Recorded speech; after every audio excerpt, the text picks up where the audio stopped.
Con su venia, diputada presidenta.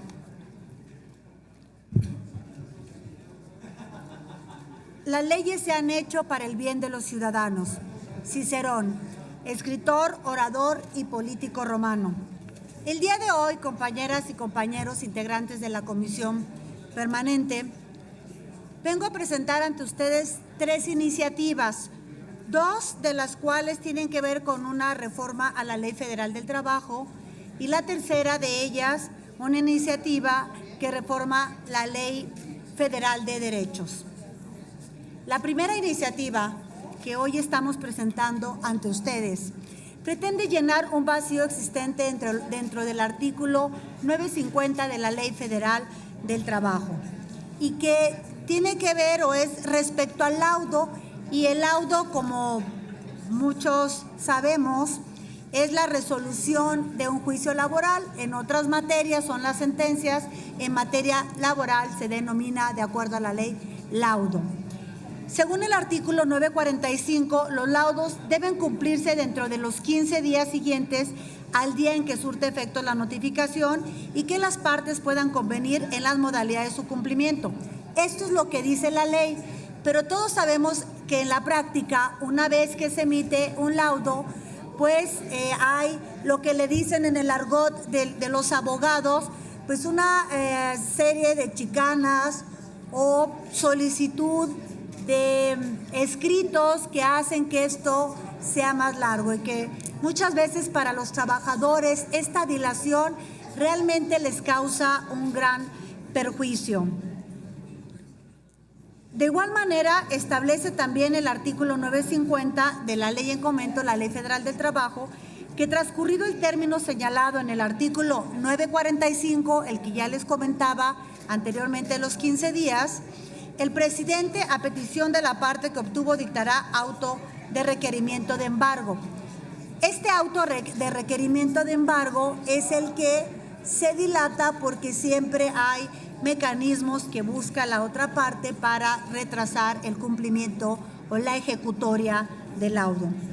Por ello, la propuesta de esta iniciativa es incorporar el término laudo favorable en el artículo citado anteriormente y así evitar que por los vacíos o lagunas legales pueda continuar retrasándose la justicia para quien ha obtenido la razón en un juicio. Y se propone quedar de la siguiente manera, artículo 950. Transcurrido el término señalado en el artículo 945, el presidente, a petición de la parte que obtuvo el laudo favorable, dictará auto de requerimiento y embargo, ya que estos vacíos o lagunas legales suelen ser usados como tácticas dilatorias por parte de algunos operadores jurídicos.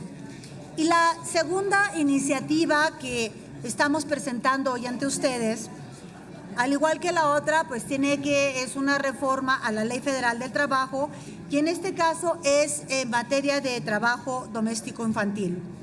Y uno de los asuntos de atención prioritaria que es en el mundo, sin duda, es este tema, el trabajo infantil, por el daño provocado al desarrollo de las niñas, niños y adolescentes, que entre sus principales dificultades está la de enfrentar asistir a la escuela.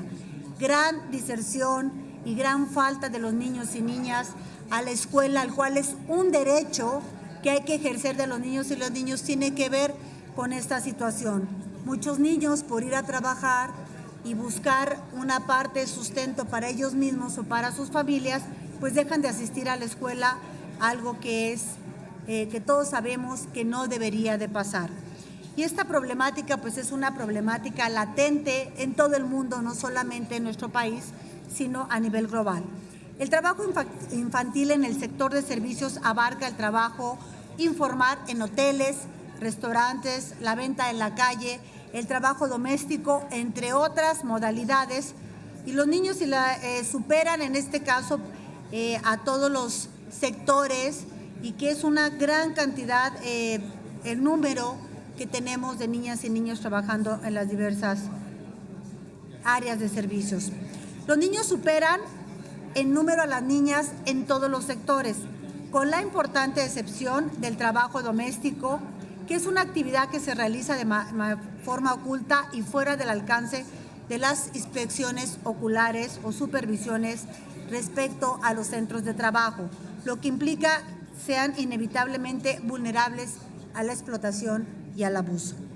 El propósito de esta iniciativa es implementar en el capítulo referente a trabajadores domésticos en la Ley Federal del Trabajo el reconocimiento de los derechos humanos de las niñas y las mujeres, eliminando los estereotipos arraigados al trabajo doméstico, el cual se da en el ámbito privado y donde ocurren diversas situaciones de abuso y donde no son garantizados sus derechos laborales. Asimismo, considero necesario evocar la prohibición de emplear menores de edad en estos servicios conforme lo dictaminan diferentes instrumentos internacionales. Además, propongo también el planteamiento del término personas trabajadoras domésticas para referirse al trabajo que puede ser ejecutado por ambos sexos, ya sean hombres o mujeres, y que al ser ejecutados por cualquiera indistintamente, pues también son y deben ser remunerados de acuerdo a lo previsto por la ley. Y la tercera parte, la tercera iniciativa que hoy presento, tiene que ver a una reforma a la Ley Federal de Derechos en relación con el establecimiento de cuotas de consumo del agua residual. Y este no es un problema menor, este es un problema de la mayor trascendencia y que sé que para muchos productores locales o para diferentes áreas en el campo o en la ciudad que usan o que tienen acceso al uso de aguas residuales, pues va a ser muy importante. Las aguas residuales son todas aquellas que incluyen aguas usadas, domésticas, urbanas, desechos líquidos industriales o bien mineros, o el agua de lluvias que a veces se mezcla con cualquiera de estas modalidades a las que he hecho referencia.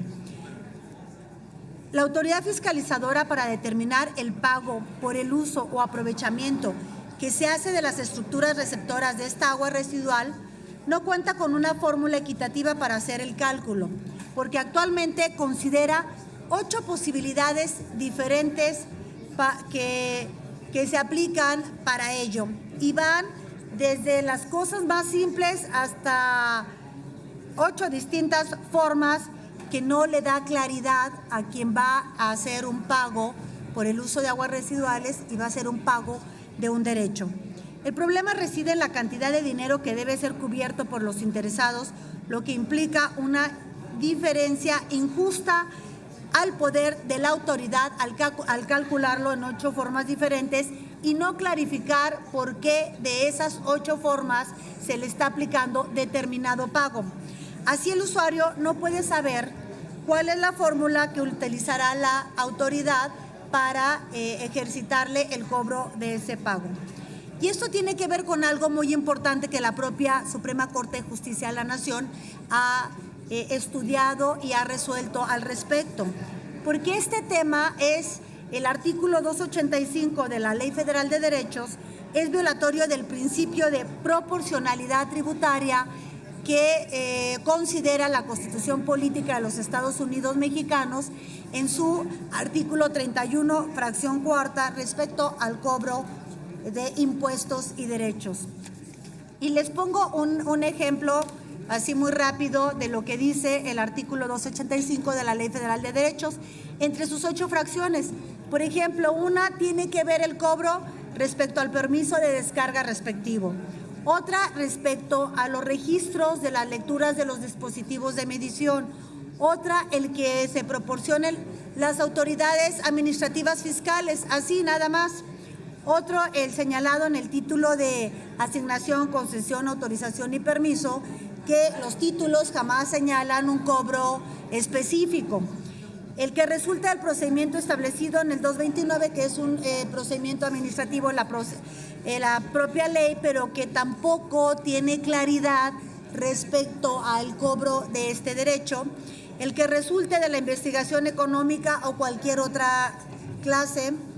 Otro dice el que se refiere a la infraestructura de drenaje y alcantarillado y si ésta se conecta con otro contribuyente. Y el octavo, el que resulte de cualquier otra información que obtenga la autoridad.